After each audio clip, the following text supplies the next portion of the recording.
Hello, I am Rabbi David Klein, and today I need to share with you a truth that may sound disturbing at first, but which will be absolutely liberating once you fully grasp its profound meaning. During my 40 years of studying and teaching the financial principles of ancient Jewish wisdom, I have discovered that millions of people over the age of 45 are literally destroying their financial stability for a reason that no one in our society wants to openly admit, a reason that goes against everything we have been taught about virtue and kindness. They are too good for their own good. Yes, you heard correctly, and I ask that you allow these words to penetrate deep into your consciousness. Being a generous, helpful person, always available to help others, always willing to sacrifice your time, energy, and financial resources for the well-being of others, may be the very thing that is consuming your retirement, draining your carefully built reserves over decades, and stealing the peace of mind that should be the natural fruit of maturity and life experience.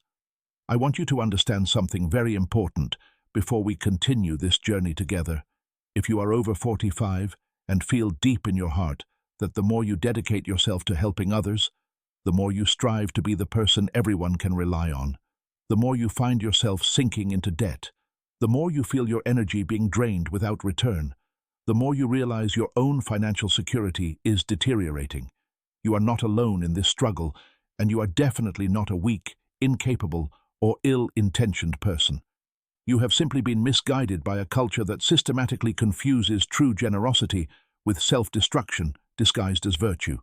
In the sacred texts of our tradition, there is a hidden wisdom about this exact problem that has remained concealed from the masses because our Western society has created a completely romanticized and dangerous narrative about personal sacrifice, a narrative that is literally harming good, hard-working, and well-intentioned people like you.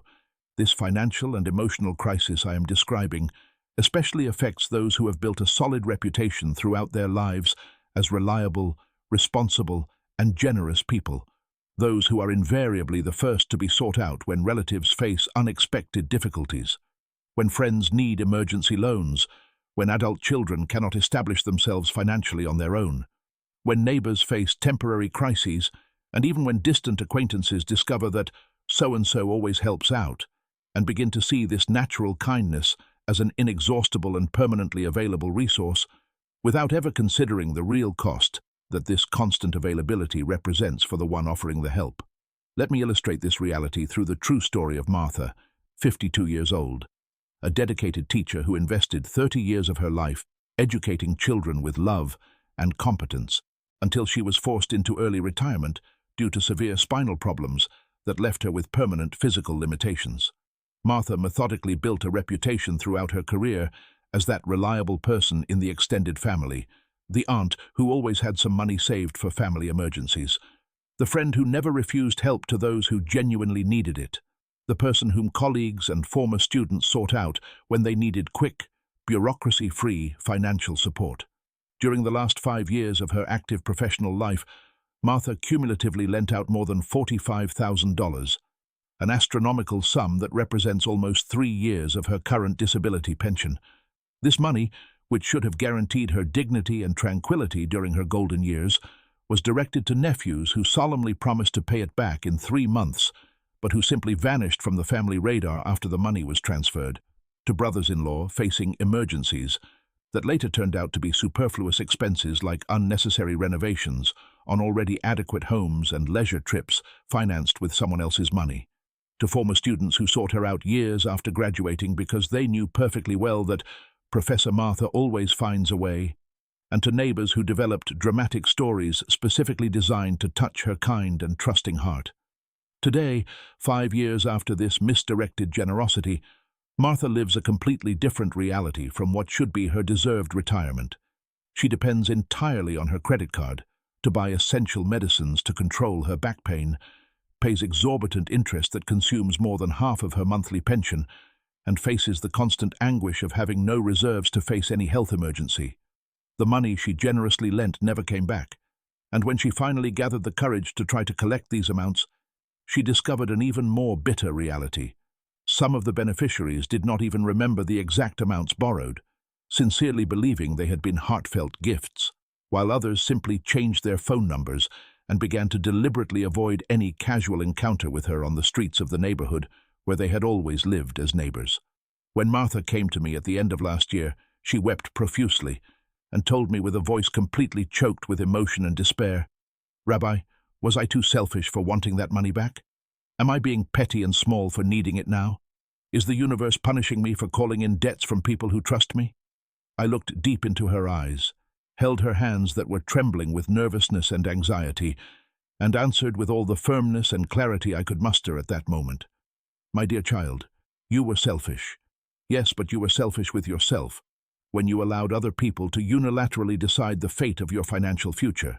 You were cruel, yes, but you were cruel to your own dignity, when you passively accepted that your security and tranquility were worth less than the temporary comfort of people who did not even have the basic courtesy to maintain respectful contact with you after receiving your generous help. This is the first fundamental truth I need you to deeply understand today, before we move on to the practical teachings that will transform your life. Generosity without clear and sustainable boundaries is not virtue. It is deliberate self-abandonment. It is an extremely disguised form of self-destruction that our Western culture has systematically taught kind and well-intentioned people like you. Our ancient sages knew this thousands of years ago, and for this exact reason, they created extremely specific rules about tzedakah, which most people today completely confuse with Christian charity based on personal sacrifice, but which actually means something completely different: justice, balance, and sustainability. True tzedakah is not irresponsibly giving everything you have until you have no resources of your own, and then depending on the charity and kindness of others to survive. Tzedakah is giving intelligently, fairly, balanced, and sustainably, carefully preserving your ability to continue helping other people over decades without ever compromising your own dignity, security, and fundamental well-being. I want you to reflect with me on something absolutely fundamental that I discovered by meticulously observing hundreds of cases similar to Martha's during my 40 years of ministry. Have you ever noticed how people who constantly ask for financial help always know exactly whom to approach? They don't go to people who are also facing obvious economic difficulties. They don't seek out those who have already publicly demonstrated clear and firm boundaries. They possess an almost infallible, almost supernatural instinct to precisely identify who is too kind to say no, who feels deeply guilty when trying to establish any kind of personal limit, who has been conditioned since childhood to believe that questioning requests for help is an unquestionable sign of a hard heart, selfishness, or a lack of genuine love for one's neighbor. It is as if these people have developed a specialized emotional radar that automatically detects individuals who will sacrifice their own financial security and emotional stability so as not to appear insensitive or petty in the eyes of others.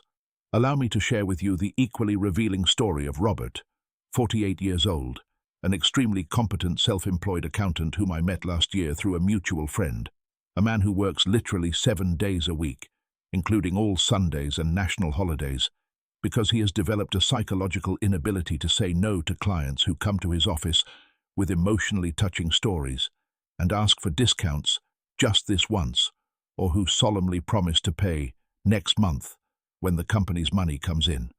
Robert is fundamentally an honest, extremely hard-working man who meticulously learned his trade from his father and has always taken genuine pride in delivering impeccable and punctual accounting services. But his small business is perpetually crowded with clients who have instinctively discovered that they can systemically take advantage of his natural kindness. His hands are perpetually stained with ink from papers and calculations. His body is chronically exhausted from constant overwork, but his personal bank account is invariably empty because he can never charge the truly fair and sustainable price for his highly qualified professional services. Robert's accumulated debts from clients currently total more than $22,000 in accounting services already rendered but never properly paid, while he has to resort to bank loans with exorbitant interest rates every month to be able to pay office supply vendors and decently support his family. When he first came to me, he said with a deep bitterness he had never experienced before, "Rabbi, I demonstrably work more hours than any accountant in my area, but it seems the more I dedicate myself to my work, the more I strive to help my clients, the poorer I become financially." What Robert painfully discovered firsthand, and I want you to understand before you go through the same unnecessary suffering, is that our natural kindness has culturally transformed into a resource that other people consider completely inexhaustible and perpetually free. They do not perceive our generosity as a significant personal sacrifice, as a conscious choice we make by deliberately giving up something important to ourselves, but rather as an inherent characteristic of ours, like the natural color of our eyes or the distinctive tone of our voice, something that simply exists permanently and is automatically available whenever they need support. So-and-so always helps when we need it. She always finds a way to solve our problems. We know we can count on them in any situation. They are financially well off and always rescue us. These seemingly innocent phrases are extremely dangerous because they insidiously transform our natural ability to help into a permanent social obligation that never takes into account our real situation, our legitimate personal dreams, our justified fears, our careful plans for the future, or our basic need for security and stability.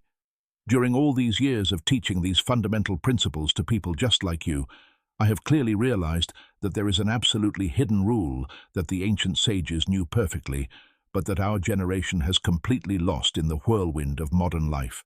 It is the sacred 80-20 financial rule, and I will explain in detail what it means and why it can literally save your financial future and your inner peace. According to the ancient texts of the Jewish tradition, carefully preserved and studied over generations, a person should allocate a maximum of 20% of their truly available resources to helping other people, while obligatorily keeping 80% directed towards their own stability, growth, and security. But pay close attention to what I am about to explain, because this is the point where most people make the fatal mistake that destroys their lives. Truly available resources do not mean absolutely everything you have deposited in your bank account or everything you can theoretically borrow or finance through credit cards.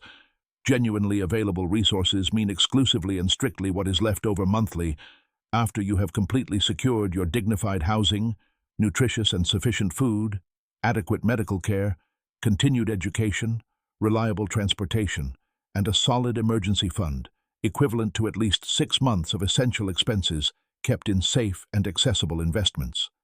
This fundamental rule exists because the sages deeply understood something that our modern culture has alarmingly forgotten. Anyone who becomes financially dependent due to an excess of misdirected generosity will inevitably end up needing to be helped by others, thus creating a destructive, vicious cycle of dependence that severely harms the entire community instead of strengthening it sustainably. Maimonides, universally recognized as one of humanity's greatest sages, a brilliant physician, profound philosopher, and exceptional scholar who lived almost 1,000 years ago, taught with absolute clarity that there are 8 completely different levels of tzedakah, and the lowest of them, the worst and most destructive of all, is to give unwillingly, with resentment, or to give more than one can genuinely sustain financially and emotionally over time. Why exactly does this represent the lowest and most dangerous level? Because this irresponsible approach will eventually prevent all future opportunities to help anyone, will create deep and lasting resentment in the heart of the one who gives inadequately, and will dangerously teach the beneficiaries that they can permanently count on infinite resources instead of developing genuine personal responsibility, financial autonomy, and healthy emotional independence. When you lend money that you genuinely cannot afford to lose without compromising your own stability, when you systematically give more than your real capacity allows you to sustain, when you recklessly sacrifice your security and tranquility for the needs of others, you are definitely not practicing superior charity or demonstrating a higher special love. You are practicing exactly the lowest and most destructive level of help, the one that will inevitably turn into personal bitterness, deep resentment, and a complete inability to continue helping anyone in a meaningful way. The Eternal does not desire your self-destructive sacrifice. He desires your personal order, your applied wisdom, your ability to prosper intelligently and sustainably. I want you to deeply understand this fundamental spiritual truth that governs all creation. My cup must be full first, so that the natural overflow can effectively nourish other plants around it. This is not a selfish metaphor or an intellectual justification for material greed. It is an absolutely fundamental spiritual law that governs all abundance in divine creation. The Eternal wants you to be prosperous enough to help consistently and intelligently over entire decades, wise enough to teach lasting principles instead of just temporarily distributing money, emotionally strong enough to say no when necessary without feeling guilty or inadequate, balanced enough to be a lasting and sustainable blessing instead of a generous spring that quickly dries up and leaves everyone in a worse situation than before. Now I will share with you exactly how to apply these ancient principles in your practical life, starting with what I call the fundamental kindness repricing exercise, a powerful technique I have developed over decades of observing the transformation of people like Martha and Robert. I want you to take a sheet of paper and meticulously calculate how much time and money you have invested in the last 2 years helping other people, including unpaid loans, free work, excessive discounts, gifts beyond your means, and hours dedicated to solving others' problems that could have been directed towards your own growth and stability. When Martha did this exercise with me, she was horrified to discover that she had invested the equivalent of $47,000 between direct money and the value of wasted time, a sum that represented more than 3 years of her current retirement income. This number is not to generate guilt or regret, but to awaken awareness of the real cost of misdirected kindness. From this revealing calculation, we will immediately establish your sacred tzedakah envelope, a physical and tangible system that will create clear and sustainable limits for your future generosity. You will take a common envelope, write tzedakah, sustainable justice, on the outside, and deposit exactly 10% of your net monthly income into it. Not a penny more, not a penny less. Any financial help you offer to third parties must come exclusively from this envelope, thus creating a physical and visual limit that will prevent impulsive spending disguised as generosity. When the envelope is empty, your ability to help others financially that month has come to an end, and this is not selfishness. It is ancient wisdom applied in a practical and intelligent way. Simultaneously, you will create a second envelope called the Dignity Reserve envelope, where you will deposit another 10% of your income exclusively for personal emergencies and growth opportunities. This money can never be touched to help others, no matter how touching the story presented or how much emotional pressure you receive. This envelope represents your ability to maintain dignity in difficult times, to seize opportunities that arise unexpectedly, and to not have to depend on the kindness of others when you yourself face difficulties. Robert implemented this system 8 months ago and reported to me with tears in his eyes that for the first time in 15 years, he was able to refuse a client who wanted to pay only half the fair value for his services, simply by looking at his envelopes and saying, "I need to honor my commitments to the financial justice I have learned." For situations where you need to say no respectfully but absolutely firmly, I have developed specific scripts based on the principles of tzedakah that communicate boundaries without generating unnecessary guilt. When someone asks for a loan, you will respond, "I understand your situation and I genuinely wish I could help, but I have learned that lending money I can't afford to lose without affecting my own stability is not a true act of love.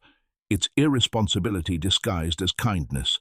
If you'd like, I can help you think of practical alternatives to resolve this situation." When someone pressures you for a discount on your professional services, you will say calmly, "As a matter of justice to myself and my family, I need to charge a price that allows me to continue offering quality without compromising my stability. I understand if this doesn't fit your current budget, and I'll be available when your circumstances change." I will now introduce the revolutionary concept of the weekly mini Shabbat for prosperity, a sacred period of 8 consecutive hours each week, where you will completely disconnect from any requests for help, extra work, demands from third parties, or any activity that involves spending your time, energy, or resources on other people. During these 8 hours, which can be divided into 2 4-hour periods, you will dedicate yourself exclusively to your own rest, financial planning, personal education, healthcare, or any activity that directly nourishes your well-being and growth. This period is non-negotiable, accepts no exceptions for others' emergencies, and must be protected with the same determination you would protect an urgent medical appointment or an important professional meeting. For people like Martha, who need to renegotiate pending loans fairly but firmly, I teach a specific approach based on the principle that the lender has the sacred right to set conditions for repayment. You will say, "I need you to understand that lending this money significantly affected my current financial stability. I am not asking for it back with anger or resentment, but with the real need to recover my ability to help others sustainably. I will propose a payment plan that is fair for both of us, but that prioritizes my financial recovery.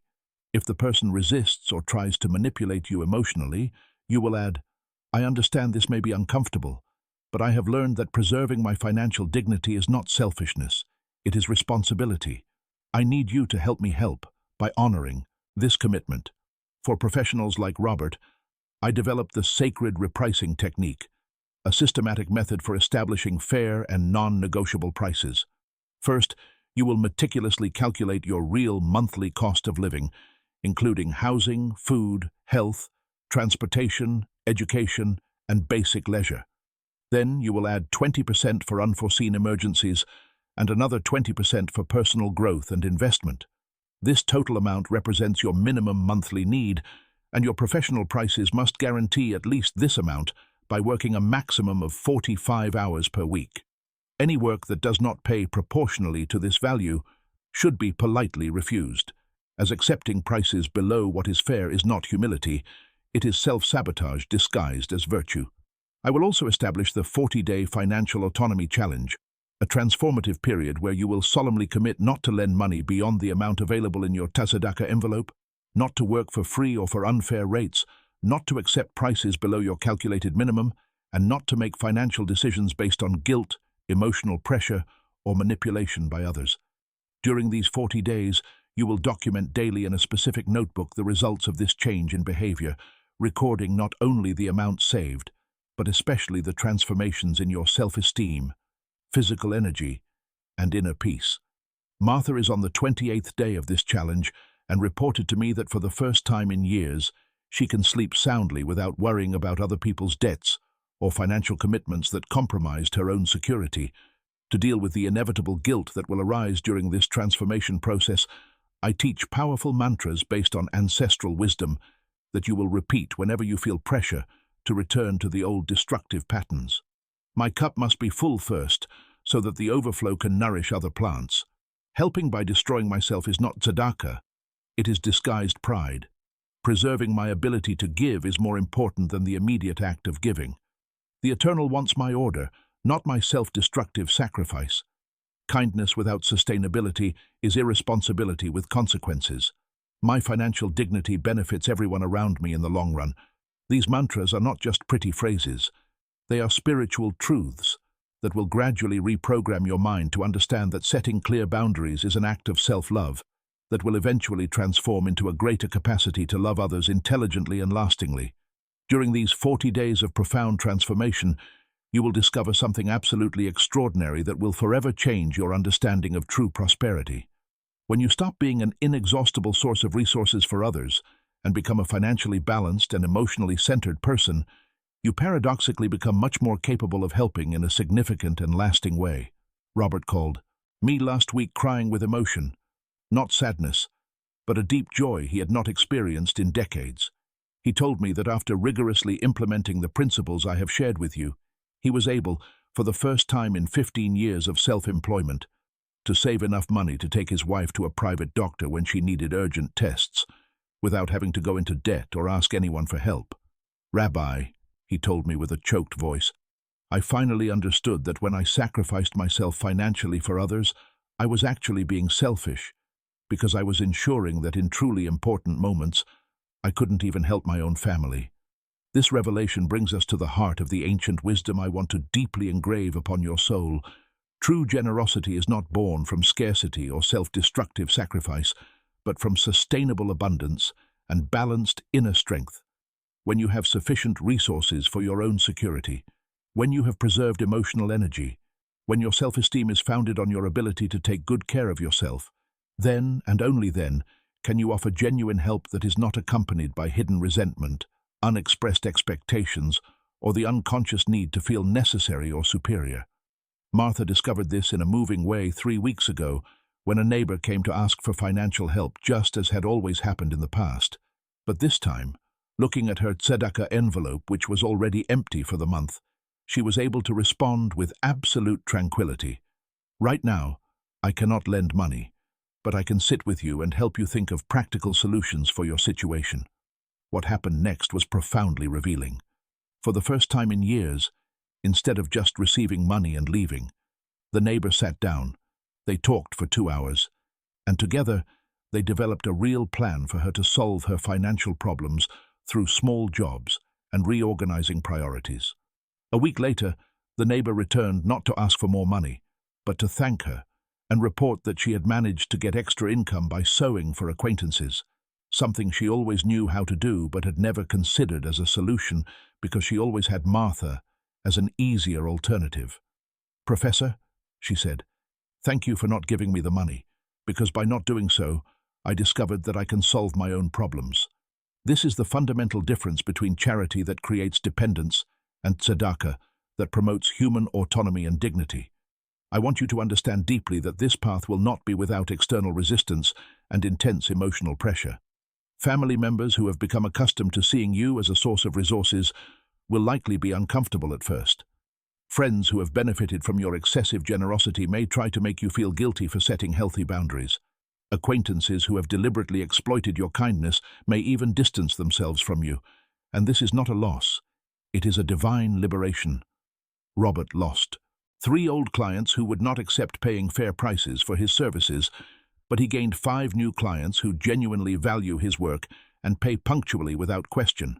Martha faced sharp comments from some relatives who accused her of having become selfish and materialistic, but she discovered that the relatives who truly love her respected her decisions and were actually relieved not to have to worry about her precarious financial situation anymore. To strengthen your resolve during these moments of pressure, I teach a powerful spiritual visualization technique that connects your present financial decisions with your greater life mission. Every morning, for 10 minutes in absolute silence, you will imagine what your life would be like if you had applied these principles for the last 10 years. Not to generate destructive regret, but to strengthen your motivation to live these next 10 years in a completely different way.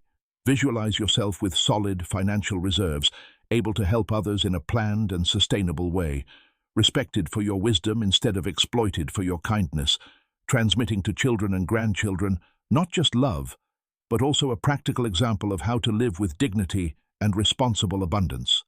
This vision is not fantasy. It is a personal prophecy that will be fulfilled to the exact extent that you remain faithful to the principles you are learning now. Also, establish small sources of income appropriate for your age group and life experience, always rigorously respecting the new limits you have set. Monetize accumulated knowledge through well-paid one-off consultations, develop basic online courses, teaching skills you naturally master, offer specialized services that leverage your experience without requiring excessive physical effort. Martha started giving private tutoring lessons, charging a fair price and working only 15 hours a week, which already represents a 40% increase in her monthly income over her pension, money that goes directly into her security and personal growth envelopes. The key is that every new economic activity must strengthen your independence instead of creating new forms of dependence or exploitation. When family or friends question your changes, you will respond with serenity and firmness. I am learning to help in a smarter and more sustainable way, which means setting boundaries that allow me to continue being a generous person for decades instead of quickly burning out and becoming another person in need of help. This benefits all of us in the long run. If they insist or try to manipulate you emotionally, you will add, "My decision is based on ancient spiritual principles that prioritize justice and sustainability. It is not selfishness.